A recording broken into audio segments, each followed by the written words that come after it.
Hello, എല്ലാവർക്കും സുഖമല്ലേ? ഞാൻ ജിൻസി. ഞാൻ ഇന്ന് വന്നിട്ടുള്ളത് ഒരു ഒരു പ്രധാനപ്പെട്ട ഒരു കാര്യത്തെപ്പറ്റി സംസാരിക്കാനാണ്. നമുക്കൊന്നും അധികം അറിവില്ലാത്ത ഒരു കാര്യമാണ്. അതായത് ജനറ്റിക് കൗൺസിലിങ്, ജനിതക രോഗങ്ങളെ പറ്റിയുള്ളൊരു ബോധവൽക്കരണം. എനിക്കിത് അറിയത്തില്ലായിരുന്നു. ഇന്നാണ് നവംബർ 2 തേഴ്സ്ഡേ ആണ് അത് ജനറ്റിക് കൗൺസിലിംഗ് അവയർനെസ് ഡേ ആയിട്ട് ആചരിക്കുന്നത്. പക്ഷേ എനിക്കറിയത്തില്ലായിരുന്നു. എന്നോട് പറഞ്ഞത് ടിൻസി ചേച്ചിയാണ്. എൻ്റെ പ്രിയപ്പെട്ട ഒരു കൂട്ടുകാരിയാണ്. ചേച്ചി എന്നോട് ഇങ്ങനെ പറഞ്ഞു. എനിക്കിന്ന് ഡ്യൂട്ടി ആയിരുന്നു. അപ്പോൾ ഡ്യൂട്ടി കഴിഞ്ഞപ്പോഴത്തേക്കിന് ഓർത്ത് ചെയ്യാമെന്ന്. അപ്പോൾ ചേച്ചി എന്നോട് പറഞ്ഞു, ചേച്ചി ഇതിനെപ്പറ്റി അറിഞ്ഞപ്പോൾ ചേച്ചി ആദ്യം വിചാരിച്ചത് എന്നെയാണ്. അപ്പോൾ എന്നോട് പറയാം, അതിനെപ്പറ്റി ഒരു ടോപ്പിക്ക് ചെയ്യാമെന്ന് പറയാമെന്നാണ്. അപ്പോൾ ചേച്ചിക്ക് വലിയൊരു താങ്ക്സ്.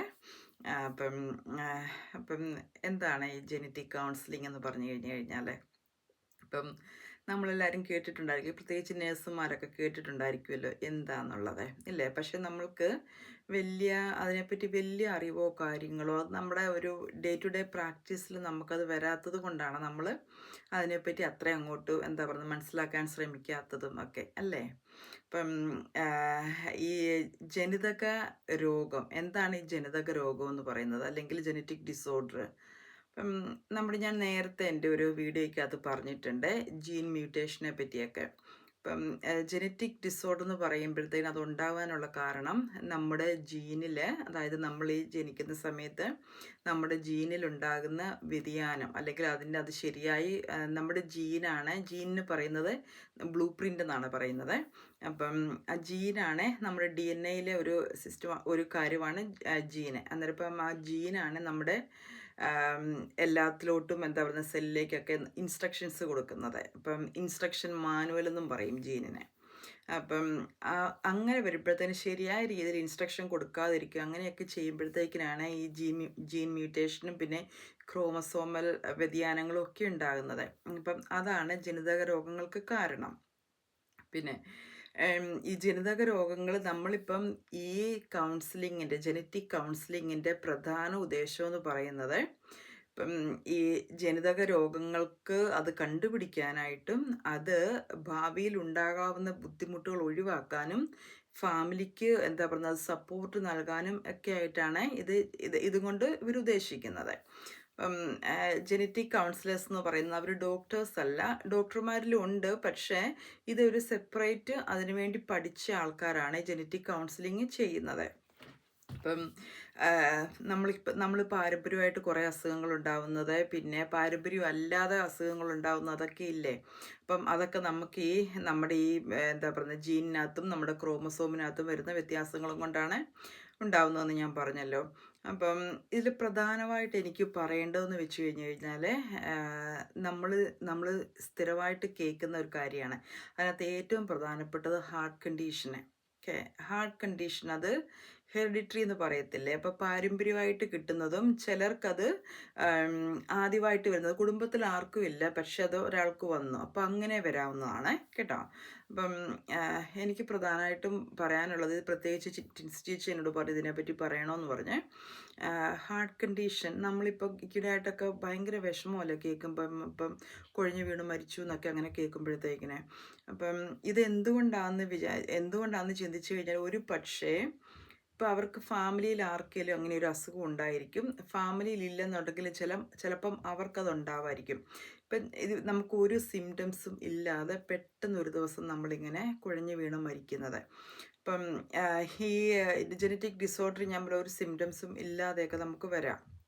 പിന്നെ എന്നെ കേൾക്കുന്നവരോട് പറയാനുള്ളത്, ഫാമിലിയിൽ ആർക്കെങ്കിലും ഹാർട്ട് കണ്ടീഷൻ ഉണ്ടെന്നുണ്ടെങ്കിൽ നിങ്ങൾ നിങ്ങളുടെ കുട്ടികളെയോ ഒക്കെ ഒരു ജനറ്റിക് പഠനത്തിന്, ജനറ്റിക് സ്റ്റഡിക്കൊന്ന് വിടുന്നത് നല്ലതായിരിക്കും. കാരണം അതായതെന്ന് വെച്ച് കഴിഞ്ഞാൽ അവർ ബ്ലഡ് ടെസ്റ്റും കാര്യങ്ങളൊക്കെയാണ് ചെയ്യുന്നത്. നമ്മൾക്കത് അങ്ങനെ എന്തെങ്കിലും ഉണ്ടെന്നുണ്ടെങ്കിൽ നമുക്കത് നേരത്തെ അറിയാനും അതിനുവേണ്ടി നമുക്ക് എന്താണ് ചെയ്യാൻ പറ്റുന്നതെന്നും നമുക്ക് ചെയ്യാൻ പറ്റും, ഇല്ലേ? നമ്മളിപ്പോൾ പെട്ടെന്ന് നമ്മളറിയാതെ പെട്ടെന്ന് ഒരു വയ്യാഴിക നമുക്ക് സംഭവിക്കുകയാണെങ്കിൽ നമ്മളത് എങ്ങനെയായിരിക്കും നമുക്കത് അക്സെപ്റ്റ് ചെയ്യാൻ പറ്റുന്നത്, അല്ലേ? ഈ ജനറ്റിക് സ്റ്റഡിയും കൊണ്ടും ജനറ്റിക് കൗൺസിലിങ്ങും കൊണ്ട് ഉദ്ദേശിക്കുന്നത് നമ്മൾ അതിനെപ്പറ്റി ബോധവാന്മാരാക്കുക. അതിനെന്തൊക്കെ ടെസ്റ്റുകളാണ് ചെയ്യേണ്ടതെന്ന് വെച്ച് കഴിഞ്ഞാൽ അത് നമ്മളത് കൺസെൻ്റൊക്കെ കൊടുത്തു കഴിഞ്ഞാൽ അവരത് ചെയ്യും. പിന്നെ UK-യിലുള്ളവരോട് പറയാനുള്ളത്, നിങ്ങളുടെ അങ്ങനെ എന്തെങ്കിലും ഉണ്ടെന്നുണ്ടെങ്കിൽ നിങ്ങൾ GP-നെ പോയി കാണുക. GP അത് റെഫർ ചെയ്യും. മിക്കവാറും ഹോസ്പിറ്റലുകളിലൊക്കെ ആയിരിക്കും അത് റെഫർ ചെയ്യുന്നത്. അപ്പോൾ GP അത് റെഫർ ചെയ്തിട്ട് എന്താണോ, അപ്പം അവരുമായിട്ട് നമ്മൾക്ക് അപ്പോയിൻമെൻറ്റ് തരും. അപ്പോൾ അവരുമായിട്ട് സംസാരിച്ചിട്ട് എന്താണോ ചെയ്യേണ്ടത്, അല്ലെങ്കിൽ എന്താണോ ഇവർക്ക് ചിലപ്പം ഒരു 3 ജനറേഷൻ്റെ ഇവർ നോക്കും. ഫാമിലി ഹിസ്റ്ററി, അതായത് ഫാമിലി ട്രീ നോക്കും. അപ്പം അവർക്കിപ്പം നമ്മുടെ ഇപ്പോൾ പേരൻസിൻ്റെയോ അല്ലെങ്കിൽ ഗ്രാൻഡ് പേരൻസിൻ്റെയോ ഒക്കെ മെഡിക്കൽ കണ്ടീഷനും കാര്യങ്ങളും ചിലപ്പം മെഡിക്കൽ റെക്കോർഡ്സും അങ്ങനെയൊക്കെ വേണ്ടി വരുവേ. അപ്പോൾ ഇത് നോക്കാനായിട്ട്, ഈ ഫാമിലി ട്രീ നോക്കാനായിട്ട്.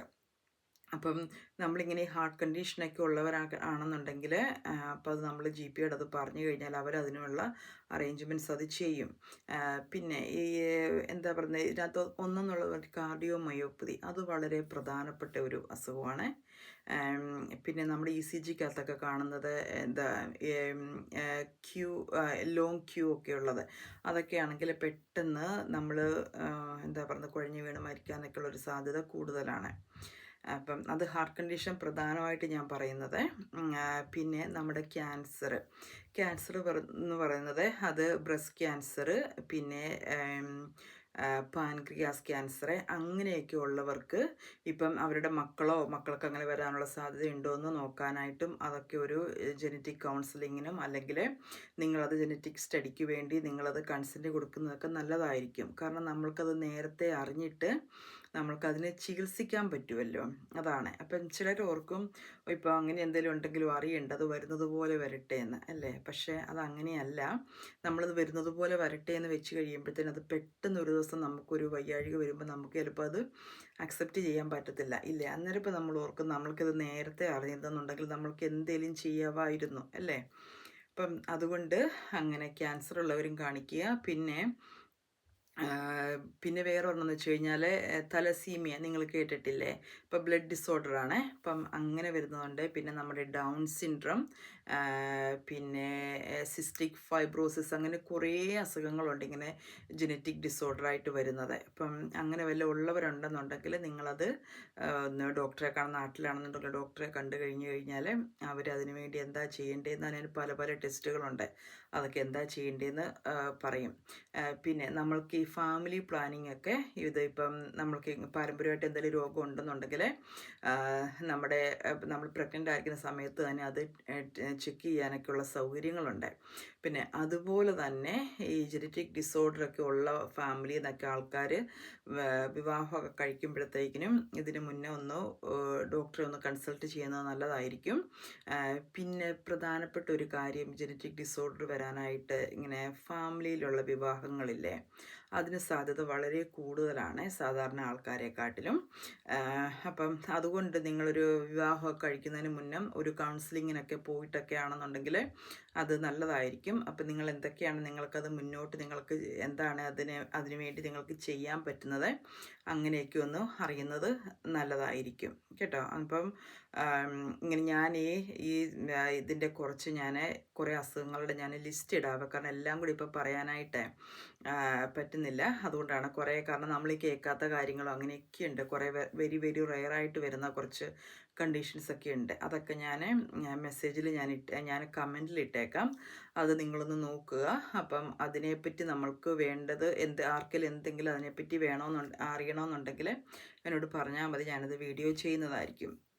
പിന്നെ ഞാൻ പറഞ്ഞില്ലേ, നമ്മൾക്ക് കോമൺ ആയിട്ട് കേൾക്കുന്ന കുറേ ജനിതക രോഗങ്ങളെന്ന് പറയുന്നതാണ് ഹാർട്ട് കണ്ടീഷന്, പിന്നെ ഡയബറ്റീസ് കേട്ടോ. ഡയബറ്റീസ് നമ്മൾ പറയത്തില്ലേ പാരമ്പര്യമായിട്ടും വരുന്നതാണ്. അപ്പം അതിനുള്ള ടെസ്റ്റ് ചെയ്യാനായിട്ട് പറ്റും. പിന്നെ വരുന്നത് ഈ ആർത്രൈറ്റിസ് കാര്യങ്ങൾ, പിന്നെ അങ്ങനെ ഉള്ള കുറച്ച് കാര്യങ്ങളുണ്ട്. അപ്പം ഞാൻ പറഞ്ഞാൽ എനിക്കെല്ലാം കൂടി ഇപ്പോൾ ഓർക്കാൻ പറ്റുന്നില്ല, ഞാനത് ലിസ്റ്റ് ഇട്ടേക്കാം കേട്ടോ. അപ്പം എന്തുവാ ചെയ്യേണ്ടതെന്ന് വെച്ച് കഴിഞ്ഞാൽ പ്രധാനമായിട്ട് ഞാനിപ്പോൾ പറയുന്നത്, നമ്മുടെ ഹാർട്ട് കണ്ടീഷനുള്ളവർ നിങ്ങൾ ഇന്ന് പോയി ഡോക്ടറെ ഒന്ന് കണ്ടിട്ടോ, അല്ലെന്നുണ്ടെങ്കിൽ എത്രയും പെട്ടെന്ന് ഡോക്ടറെ ഒന്ന് കണ്ടിട്ടൊന്നോ അതിനുള്ള ഇവിടെ GP-നെ കണ്ടിട്ട് അതിനുള്ള ഒന്ന് ചോദിച്ചു കഴിഞ്ഞ് കഴിഞ്ഞാൽ അവർ പറയും. പിന്നെ ക്യാൻസർ ഉള്ളവരിപ്പം നമ്മുടെ ഇമ്മീഡിയറ്റ് ഫാമിലി, നമ്മുടെ പേരൻസോ അല്ലെന്നുണ്ടെങ്കിൽ നമ്മുടെ സിബ്ലിങ്സോ അല്ലെങ്കിൽ നമ്മുടെ ഫാമിലി, നമ്മുടെ പ്രീവിയസ് ജനറേഷനോ നമ്മുടെ ഗ്രാൻഡ് പേരൻസോ അങ്ങനെയൊക്കെ ഉള്ളവർക്ക് ആർക്കെങ്കിലും ക്യാൻസറൊക്കെ ഉണ്ടെന്നുണ്ടെങ്കിൽ നമ്മളിവിടെ GP-യിൽ പോയി പറഞ്ഞു കഴിഞ്ഞ് കഴിഞ്ഞാൽ അവർ അതിനുള്ള സ്ക്രീനിങ് ചെയ്യും. പക്ഷേ 40 വയസ്സിന് മേളിലോട്ടേ അവർ ചെയ്യത്തുള്ളൂ, സ്ക്രീനിങ് ഒക്കെ ചെയ്യത്തുള്ളൂ കേട്ടോ. പക്ഷേ ഈ ജെനറ്റിക് സ്റ്റഡി വരുമ്പോഴത്തേക്കും അത് വ്യത്യാസമാണ്. അത് ഏത് പ്രായത്തിലുള്ള ആൾക്കാർക്കും ചെയ്യാം കേട്ടോ. അപ്പം ഞാനിപ്പോൾ ഇത് പറയുന്നത് ഡോക്ടർ എടുക്കൽ ബ്രസ്റ്റ് ക്യാൻസറിൻ്റെ അങ്ങനത്തെ ഉള്ളതൊക്കെ സ്ക്രീനിങ്ങിന് പോകുന്ന കാര്യമാണ് പറയുന്നത് കേട്ടോ. അപ്പം എന്തേലും ഇങ്ങനെ സംശയങ്ങളോ കാര്യങ്ങളോ അങ്ങനെ എന്തെങ്കിലും ഉണ്ടെന്നുണ്ടെങ്കിൽ നിങ്ങൾ ഡോക്ടറോട് ചോദിച്ചു കഴിഞ്ഞാൽ അവരെല്ലാം പറഞ്ഞു തരും. അപ്പം അവരോട് പറയാം, അവർ ആവശ്യമായിട്ടുള്ള റെഫറലോ കാര്യങ്ങളോ അങ്ങനെയൊക്കെ അവർ ചെയ്യും കേട്ടോ. അപ്പം നമ്മൾക്ക് ഈ ജനിതക രോഗങ്ങൾ വരുന്നത് നമുക്ക് ഒരിക്കലും തടയാൻ പറ്റില്ല അല്ലേ. അതാരുടെയും കുറ്റമല്ല നമ്മൾക്ക് അസുഖം വരുന്നത്. പക്ഷേ അത് മുന്നോട്ടത് എന്താണ് അതിന് ചെയ്യേണ്ടതെന്ന് അറിയാതിരിക്കുന്നത് അതൊരു തെറ്റാണ് അല്ലേ. അപ്പം നമ്മൾ അങ്ങനെയുള്ളവർ മുന്നോട്ടത് പോയിട്ട് അത് കണ്ടുപിടിച്ച് അതിൻ്റെ ഏർലി ഡിറ്റക്ഷനും പിന്നെ അതിനുള്ള ട്രീറ്റ്മെൻറ്റും ഒക്കെ ചെയ്യാൻ നോക്കുക. പലർക്കും മടിയായിട്ടൊക്കെ പോകാതിരിക്കുന്നവരുണ്ട്. പക്ഷേ അങ്ങനെയല്ല, നിങ്ങൾ നിങ്ങളുടെ അടുത്ത തലമുറേനെയോ അല്ലെങ്കിൽ നിങ്ങളുടെ മക്കളെയോ അങ്ങനെയൊക്കെ നിങ്ങൾക്ക് എന്താ പറയുന്നത് കെയർ ചെയ്യണം. അങ്ങനെ ഉണ്ടെന്നുണ്ടെങ്കിൽ ഇങ്ങനെ അസുഖമുള്ളവർ ഡോക്ടറോട് പോയി പറഞ്ഞിട്ട് അതിനെപ്പറ്റി ഒന്ന് കൗൺസിലിങ്ങിന് പോകുകയോ അങ്ങനെയൊക്കെ ഒന്ന് ചെയ്യുക കേട്ടോ.